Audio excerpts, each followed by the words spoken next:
What is up, sickos? Welcome to Truth in MMA. It's July 10th right now.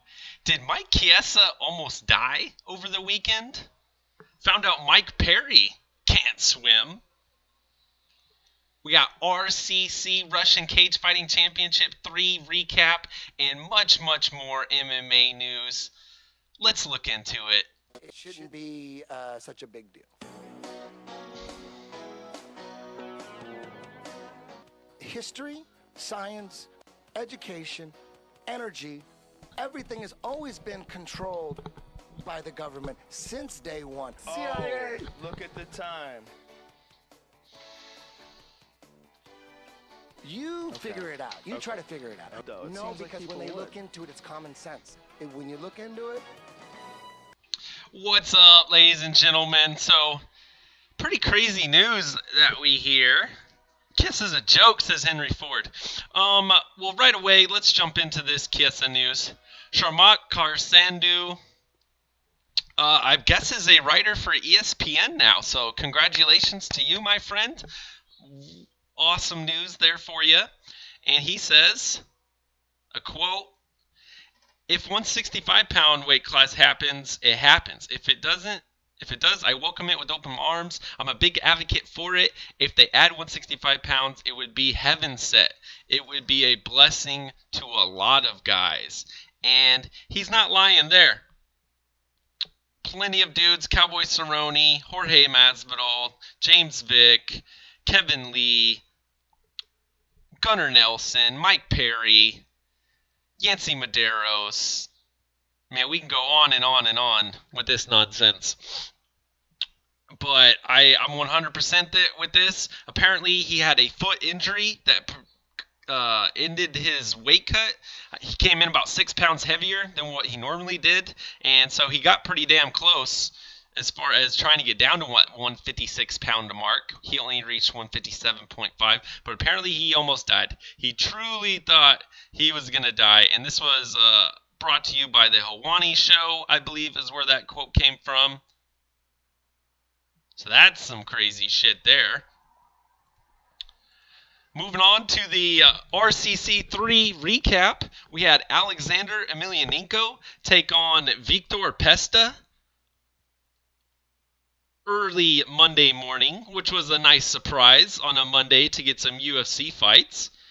And Emelianenko, if you didn't know, is the brother of Fedor, went to prison, got out, and now he can only compete in these little shows because apparently, allegedly, he has hepatitis A and B. And so you really don't want him to bleed all over you or any fighter and or anywhere around you to that aspect. Excellent finish here, though. Nice comeback victory. I believe round 2 is when he got it done. Vitor Pesta was doing some good work, but ultimately in the end he succumbs to the knees and punches, and the referee comes and stops the fight. Always via our powerful Kyle Johnson, Maldo Balbo on Twitter. Give him a follow. And then Clydeson Freitas, who was the Brave CF champion, got a win over Viktor Nemkov, the M1 Global champ, via rear naked choke. Freitas has finished 13 of his victories, 9 by submission, 6 via rear naked choke. Boom, there's the tap. Crazy quick finish.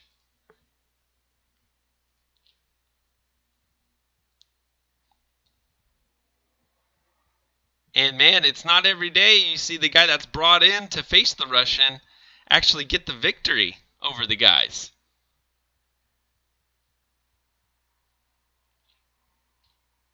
His rape level is only a 4, needs at least a 5. He's got to up them stats, man. Get those stats up. That's what Dana White says, at least. So there's RCC for you. Russian Cage Fighting Championships. Always great to get some nice MMA in the morning, right?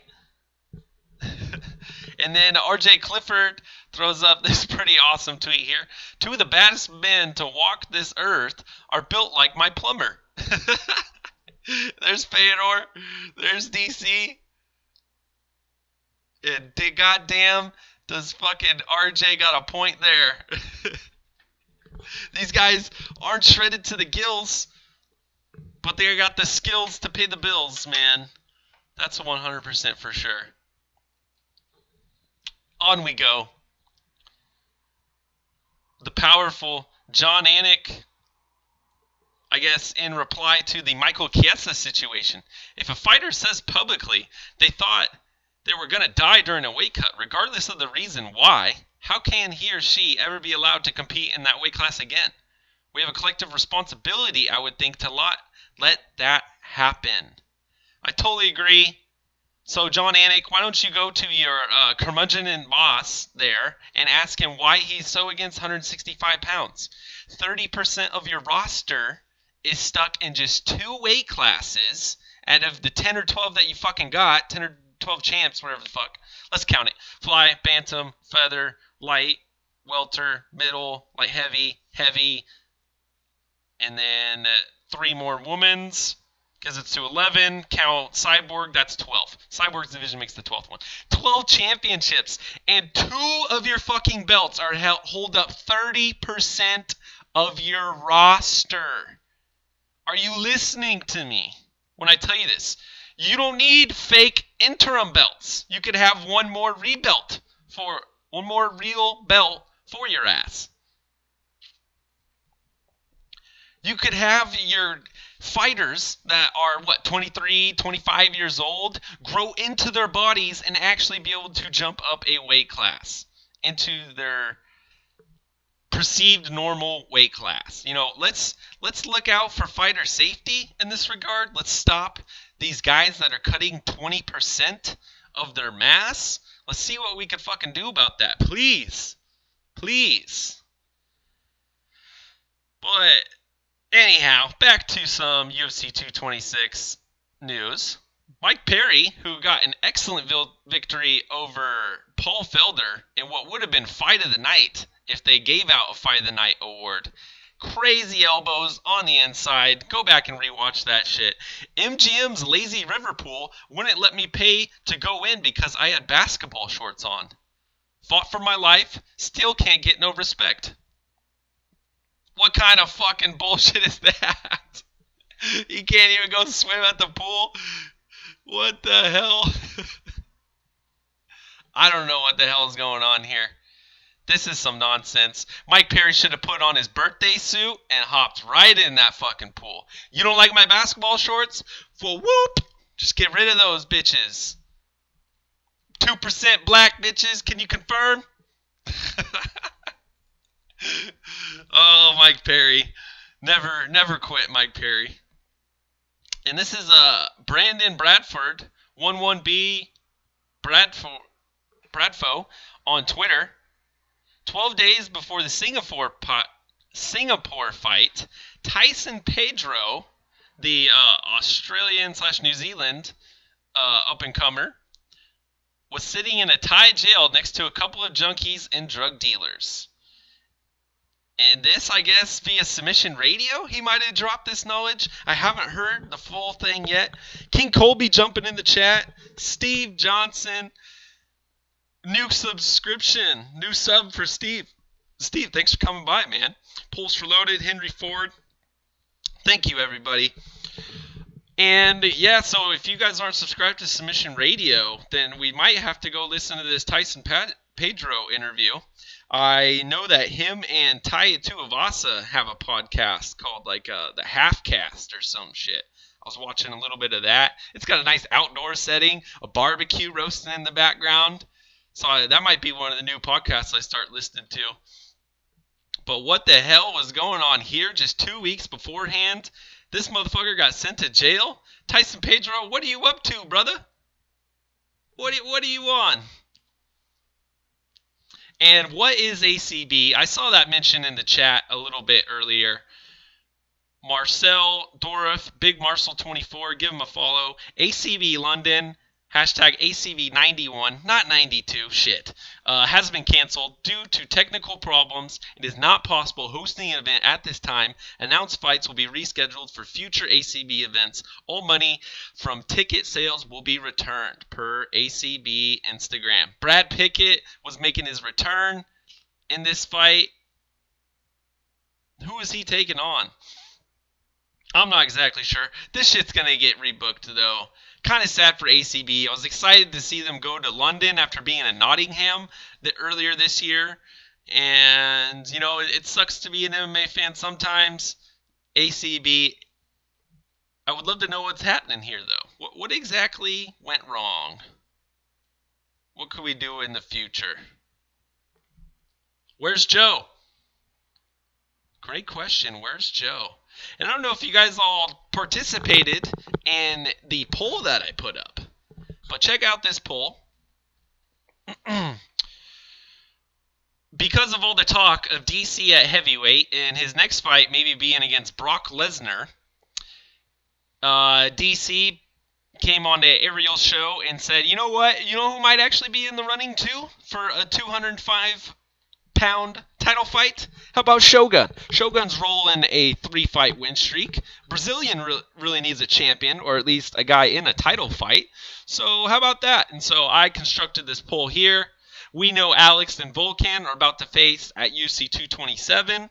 So if Shogun gets the victory, why don't we book Shogun versus Yoel Romero, who is supposed to be jumping up to the 205-pound weight class, and make it a little tournament. I would love to see a tournament in the UFC. Michael Anzalone coming in the chat. What's happening? And so feel free to jump on my channel and vote in this. 34 votes total so far. Who wins a UFC light heavyweight tournament? 44% are saying Alexander Gustafsson right now, and that is a big jump from what I've seen earlier. Yoel Romero in second place was previously in first with 41% of the vote. Volkan at 9%, Shogun at 6%. Not a lot of people have much faith in them getting the job done. King Colby says Gustafsson. And be sure to jump over to Dan from Oregon on Twitter, give me a follow, and vote in this poll here. I am all about the tournaments. I love what Bellator is doing. I think UFC could, take a page out of their book and get it done. I would love to see that. What about you all? Sean Elishadi reporting, I was seeing the numbers on what UFC 226 was making. I then went to the tough fighters, and there was no numbers. I was like, okay, let's wait around, see if someone puts in a freedom of information request to try and get the documents from the commission. Someone did, and we found out that Israel Adesanya, only his third fight in UFC, mind you, he is undefeated, earned the same 56 to show, 56 to win for his TUF 27 finale event against Brad Tavares, 17-fight UFC veteran. This is a rough game. Well, yes, it is. Fighters that are undefeated do get paid more, and fighters that come in the later years are making something like 10-10 on their first contract, where maybe someone who came in 17 fights ago might only have been on a 4-4 contract, 3-3. You never really know. It was not as much back in the day as it is now. With that being said, my response to this is they took a main event slot on their last contracts. Crying, laughing face. Just like the response that Conor McGregor gave to Eddie Alvarez. You took this biggest fight of your life on your last contract? And a hardcore laugh at him. And you got to agree, what the hell are these guys doing? If you were in Nova Scotia, the commission would have a rule that each fighter in the main event has to make 10% of the revenue. That does not mean just the gate. That means all the revenue from broadcasting and all of that shit. You're talking something like at least $380,000 for each person. Go to @Project Spearhead and sign your Project Spearhead card if you ever want to get treated rightfully. Please, fighters, please. And on to the last point here. DC Towgate is getting dropped in the chat. Can DC be considered the GOAT when he cheated? That's a great question to ask everyone. DC just has a talent trick. He can make 205. Just don't go to New York. They've caught on to that already. Phil the MMA dude. Because I have too much time on my hands and no girlfriend, I made main events for the last fights of the year coming up. And let's see what he made for us here. UFC 227, which is already booked. We are looking forward to Dillashaw versus Garbrandt rematch, Johnson versus Cejudo, Gus versus Volkan, and much, much more. 228, how about we do Woodley versus Covington? Woodley hasn't fought in fucking forever. Montano versus Shevchenko. Can we get Nico to actually come out and defend her belt? 229, Nurmagomedov versus McGregor. Do you need to put much else on there? 230, Holloway versus Ortega. Is that the, where's 230 at? I don't know. We'll look into that. 231, I believe, is the Toronto card right after the tough season, so it makes perfect sense. Put Whitaker versus Gaslam there. How about GSP on that card? Let's pay GSP. Let's get him to come back. He might be the headliner there. UFC 232, Cormier versus Gus. I don't know how I feel about that. Let's do our tournament first. Cyborg versus a tomato can. What about Cindy Dandois? Cindy Dandois is like 12-3 in the division. Doing pretty good. She did not make the tough season, so she is available. Let's do something there. And then Nunes versus Holm. Bantamweight title fight. Let's get those two on the same card, and then maybe a super fight in the future would be highly possible. What are you guys thinking about all of these potential matchups? Is there anything you don't agree on? Something you think should be better? Pulse Reloaded, Stipe cheated too. Some crazy shit going on in the chat here. We need more cheaters and drug addicts to spice up the naked cage man sport, says Steve Johnson. Right? Steve, do you have a Dundasso t-shirt? It always pays to cheat. Where's your eye pokes? Where's your dick kicks? Where's your grabbing the cage? Get your ass up in there. Get it done. And I can't wait for the Contender Series tonight. Kevin Aguilar gonna be making his debut. I'm sorry I didn't have any gifts ready for you, but go to Kaposa Gorbaka Hitman. Watch some of his gifts. It's gonna be an exciting time tonight on the Dana White Tuesday Night Contender Series. Tune in to the Fight Buddies and the MMA holes for that shit. And if you have any comments or questions, any topics you want me to hit on, send them directly to me on Twitter, put them in my DMs, drop them in the comment section down below. How do you guys feel about the 165-pound weight class? Do we need it, or does Kevin Lee and Mike Chiesa just need to move up? What did you think of the RCC card? And what do you think of all these potential matchups? What would you change about those? Let me know. King Colby, Vulcan, and Blades are waiting for their title shot too. It doesn't pay to wait around the UFC. Not with this new ownership, man. And be like Greg. Get your ass up and go slip your ass into my DMs. Until next time, back to you sickos. I'm out of here.